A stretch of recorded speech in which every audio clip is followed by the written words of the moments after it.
Sebelum kita mulai perkuliahan pada kali ini, teman-teman jangan lupa untuk klik like, subscribe, dan komen sebagai bukti kehadiran.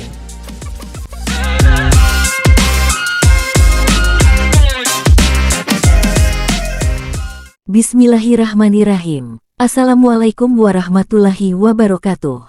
Selamat datang teman-teman di channel saya, bersama saya Puspa Novitasari. Setelah pertemuan lalu kita telah membahas sedikit tentang identifikasi masalah dalam penelitian, maka kali ini kita akan membahas lebih jauh mengenai rumusan masalah dalam penelitian.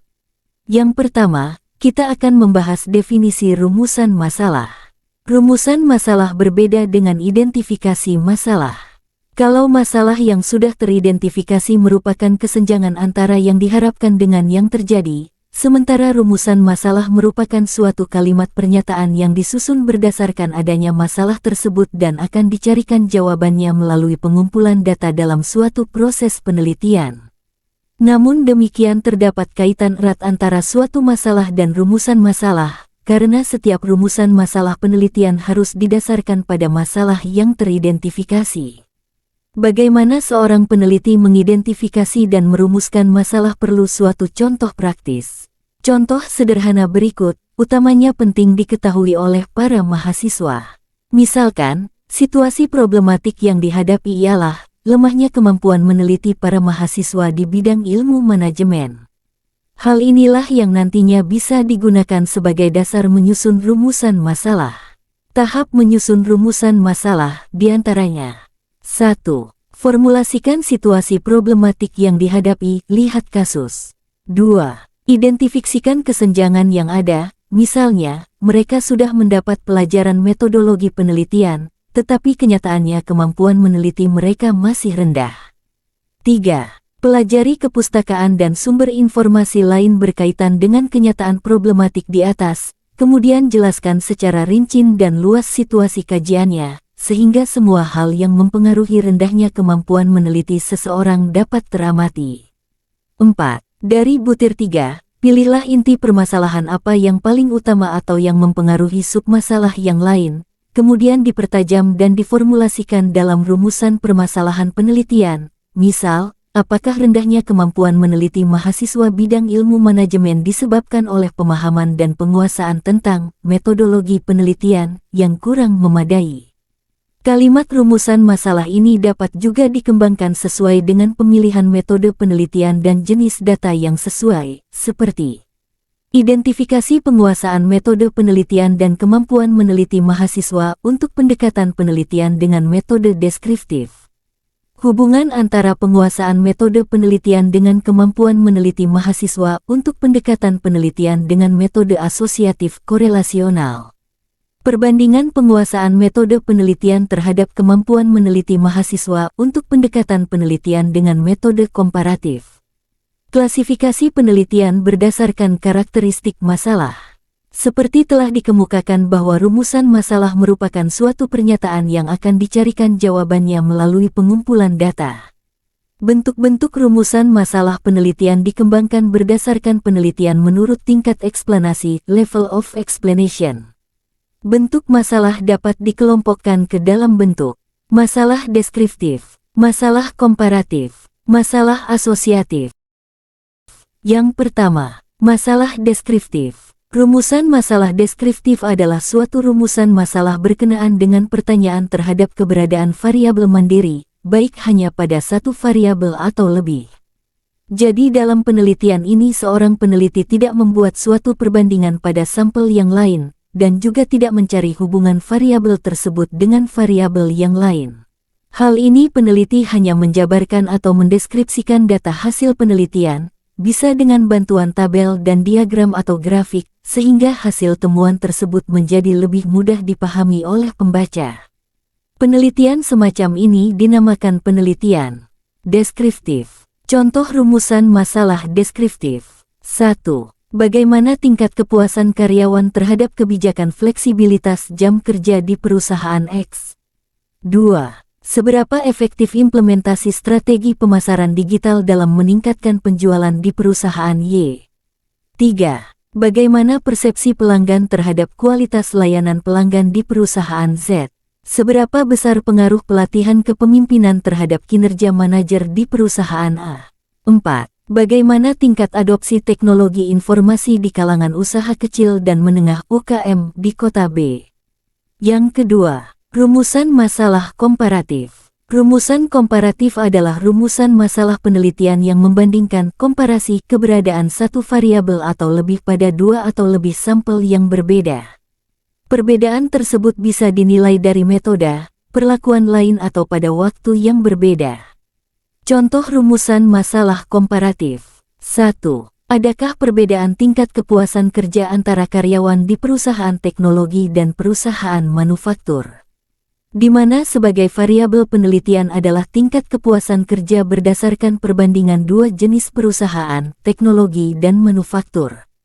2. Adakah perbedaan efektivitas strategi pemasaran antara perusahaan yang menerapkan pemasaran digital dan perusahaan yang menggunakan pemasaran tradisional?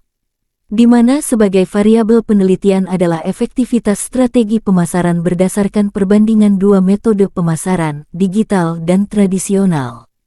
3. Adakah perbedaan efektivitas program pengembangan karyawan antara program yang fokus pada pelatihan teknis dan program yang fokus pada pengembangan soft skills? Di mana sebagai variabel penelitian adalah efektivitas program pengembangan karyawan berdasarkan perbandingan dua jenis program, pelatihan teknis dan pengembangan soft skills. Yang ketiga, rumusan masalah asosiatif. Rumusan masalah asosiatif adalah rumusan masalah penelitian yang bersifat menanyakan hubungan antara dua variabel atau lebih. Terdapat 3 bentuk hubungan yaitu, hubungan simetris, hubungan kausal, dan interaktif timbal balik.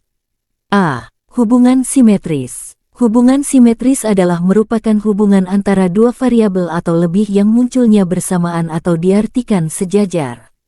Pada penelitian dengan bentuk hubungan ini, tidak dapat dikatakan variabel mana yang mempengaruhi variabel lainnya, dengan kata lain kedua variabel memiliki kedudukan yang sama kuat atau setara. Jadi bentuk hubungannya bukan hubungan kausal atau interaktif. Contoh rumusan masalah penelitian asosiatif hubungan simetris. 1. Adakah hubungan antara kepemimpinan transformasional dengan tingkat kepuasan kerja karyawan? 2. Adakah hubungan antara budaya organisasi dengan tingkat produktivitas karyawan? 3. Adakah hubungan antara strategi pemasaran digital dengan peningkatan penjualan produk? 4. Adakah hubungan antara tingkat stres kerja dengan tingkat retensi karyawan? 5. Adakah hubungan antara kompensasi finansial dengan motivasi kerja karyawan? Berdasarkan rumusan masalah yang diuraikan dapat dijelaskan bahwa rumusan masalah penelitian hubungan simetris, selain ditandai dengan bentuk hubungan kedua variabel yang sejajar juga dicirikan dengan kata penghubung, dengan, di antara dua atau lebih variabel. Hubungan simetris dari contoh tersebut jelas menunjukkan bahwa kondisi salah satu variabel bukanlah akibat atau pengaruh variabel lainnya. B. Hubungan kausal. Hubungan kausal adalah hubungan yang bersifat sebab akibat. Bentuk hubungan ini menunjukkan terdapat variabel independen atau variabel bebas, variabel yang mempengaruhi, dan variabel dependen atau variabel terikat, variabel yang dipengaruhi. Namun dalam bentuk hubungan ini hanya salah satu variabel yang mempengaruhi variabel lainnya atau kondisi tersebut tidak dapat dianggap berlaku sebaliknya. Contoh rumusan masalah penelitian asosiatif hubungan kausal. 1. Adakah hubungan antara gaya kepemimpinan manajer dengan tingkat produktivitas karyawan? 2. Seberapa besar pengaruh budaya organisasi terhadap loyalitas karyawan? 3. Apakah ada hubungan antara kepuasan pelanggan dengan peningkatan penjualan? 4. Seberapa besar pengaruh inovasi produk terhadap daya saing perusahaan di pasar? 5. Apakah ada hubungan antara kualitas layanan pelanggan dengan tingkat retensi pelanggan? Berdasarkan rumusan masalah yang diuraikan, dapat dijelaskan bahwa rumusan masalah penelitian hubungan kausal ditandai dengan bentuk hubungan kedua variabel bersifat sebab akibat juga dicirikan dengan kata penghubung terhadap di antara dua atau lebih variabel. Penulisan judul tersebut menggambarkan urutan penulisan bahwa variabel independen, variabel bebas sebagai variabel yang menyebabkan terhadap variabel dependen, variabel terikat sebagai variabel yang disebabkan atau dipengaruhi. C. Hubungan interaktif atau timbal balik. Hubungan interaktif adalah hubungan yang saling mempengaruhi. Rumusan masalah yang diuraikan menjelaskan bahwa rumusan masalah penelitian hubungan interaktif ditandai dengan bentuk hubungan kedua variabel bersifat sebab akibat juga dicirikan dengan kata penghubung antara, di antara dua atau lebih variabel. Contoh rumusan masalah penelitian asosiatif hubungan interaktif. 1. Adakah hubungan antara harga, promosi dengan penjualan produk, X? X1 adalah variabel harga dan X2 adalah variabel promosi, sedangkan Y adalah variabel penjualan. 2. Adakah pengaruh antara kualitas kinerja dan loyalitas karyawan layanan yang diberikan suatu perusahaan dengan tingkat kepuasan pelanggan? Dalam kasus ini variabel X adalah kualitas kinerja, variabel Y adalah loyalitas karyawan dan variabel Z adalah kepuasan pelanggan. Hubungan kausal berbeda dengan hubungan interaktif timbal balik. Sebagai contoh, pengaruh pelatihan karyawan terhadap peningkatan produktivitas merupakan contoh hubungan kausal. Penjelasannya, dalam hubungan kausal, pelatihan karyawan menyebabkan peningkatan produktivitas. Jika karyawan diberikan pelatihan yang baik, produktivitas mereka akan meningkat. Dalam hal ini, pelatihan adalah penyebab, dan peningkatan produktivitas adalah akibatnya. Sedangkan contoh berikut, interaksi antara gaya kepemimpinan dan motivasi kerja terhadap kinerja karyawan merupakan contoh hubungan interaktif. Penjelasannya, dalam hubungan interaktif, gaya kepemimpinan dan motivasi kerja saling mempengaruhi dan bersama-sama memengaruhi kinerja karyawan. Artinya, efek dari gaya kepemimpinan terhadap kinerja mungkin berbeda tergantung pada tingkat motivasi kerja karyawan. Keduanya berinteraksi dan memengaruhi hasil secara bersama-sama, bukan hanya satu yang menyebabkan yang lain. Secara mudahnya, dalam hubungan kausal, satu variabel menyebabkan perubahan pada variabel lain, sedangkan dalam hubungan interaktif, dua variabel bersama-sama mempengaruhi hasil tertentu dan saling berinteraksi. Demikian materi perkuliahan kita pada pertemuan kali ini, semoga bermanfaat untuk teman-teman semua. Jangan lupa untuk like, komen, dan subscribe agar tidak ketinggalan konten kami. Wassalamualaikum warahmatullahi wabarakatuh. Nah, demikian pembahasan pada perkuliahan kita kali ini. Semoga menambah wawasan dan pengetahuan teman-teman semua. Kita ketemu lagi di lain kesempatan. Terima kasih. Assalamualaikum warahmatullahi wabarakatuh.